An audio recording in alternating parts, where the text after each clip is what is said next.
Okay, so this is the test review for function notation um, and function operations. So I'm going to walk you through some of these different problems that you guys should have already done. But let's start with number 11 on page 43 in your book. So on number 11, we have two functions, g of x and m of x. Neither of these have an input, so we can't solve them for anything, but we can set it up and simplify it, right? So g of x is up here. It is x squared plus 3. So I would write down g of x squared plus 3. And it wants me to add m of x. M of x is right here, negative 2x plus 1.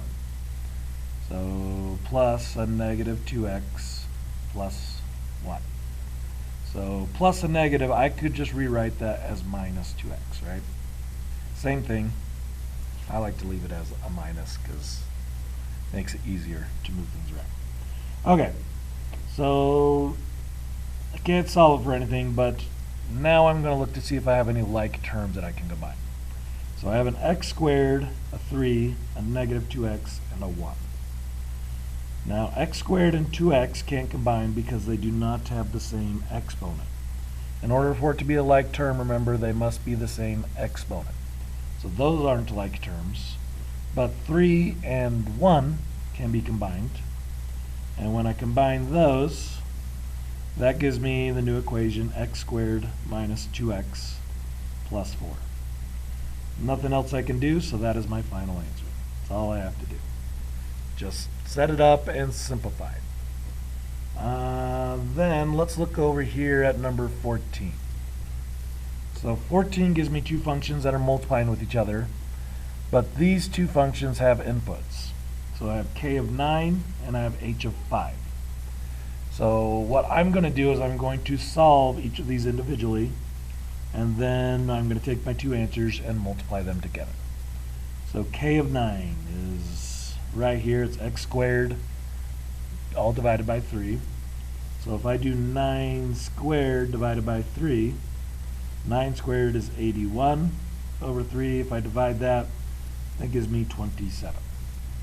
Okay? Then h of 5, so h is right here. If I plug in 5, that gives me 5 minus 2 all over 3. 5 minus 2 is 3, so 3 divided by 3. That is equal to 1. So then I take my two answers. K of 9 was equal to 27. And I'm going to multiply that with my answer for h of 5, which is 1. And my final answer is 27. Not too shabby, right? Okay, then let's look at 16. 16, or let's do 15 first. So 15, let's do 15 first.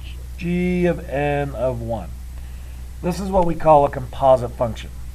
So instead of like having two different functions where we add or do subtract or do some kind of operation, composite functions want me to take some other function and use that as the input for itself.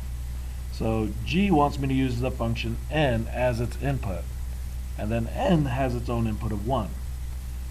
So what it basically wants me to do is it wants me to solve for my inside function first, n of 1, and then take that answer and plug it into my outside function. So let's look at that. N is up here. It's x to the third minus x2 plus 2 times 1. So if I plug in 1 into n, that equation would become 1 to the third power minus 1 squared plus 2 times 1. So 1 to the third power is 1, 1 to the second power is 1, and 2 times 1 is 2. So 1 minus 1, 0, plus 2, 2. N of 1 is equal to 2. So now that I know what n of 1 is equal to, I'm going to take that answer and plug it into the outside function g. So I'm going to come up here to the g function, and I'm going to be substituting 2, and for the x there, which will give me 2 squared plus 3. 2 squared is 4, plus 3 is 7. So my final answer there for 15 is just 7. Now 16 is the same kind of operation. It wants me to do a composite function. But unlike 15, 16 does not have an input. J of x I can't solve because I don't have an input for j of x. So it basically is wanting me to plug in this whole equation here into my outside function. So one way to think of it is replacing j of x with what it's equal to, which would want you to say m of 3x squared minus x plus 1. So basically it's wanting me to take this entire equation as my input for the m function. So the m function is negative 2x plus 1. So it's wanting me to take this whole thing right here, j, and plug it in for x right there in my m function. When I do that, that sets up negative 2 times 3x squared minus x plus 1, and then I would have a plus 1 after the fact as well, because there's a plus 1 right there. Then all I can do now is simplify it to the best of my ability.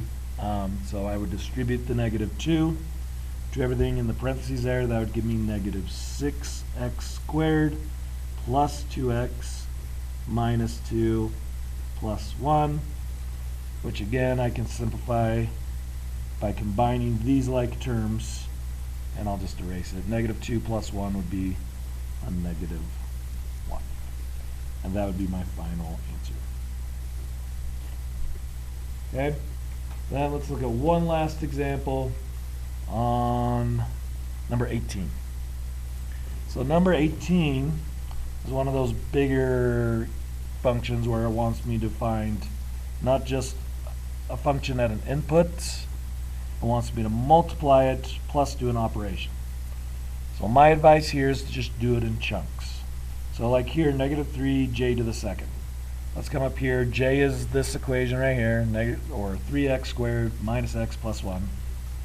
So if I plug in 2 into that equation, I would have 3 times 2 to the second power minus 2 plus 1. And then it's going to want me to multiply that whole thing by negative 3. So first things first, I'm going to solve for j of 2. So order operations, I do the exponent first. So 2 squared is 4 times 3 is 12. So 12 minus 2 plus 1. 12 minus 2 is 10 plus 1 is 11. So that side is going to be j of 2 is 11. And then it wants me to multiply it by a negative 3. So multiply that by negative 3, I get negative 33. Okay, that's 1/2 of what it wants me to do. It's going to want me to find 9f of 5 as well, and then I'm going to add those two answers together. So f of 5, that would be 3 times 5 minus 4, and then it's going to want me to multiply my answer by 9.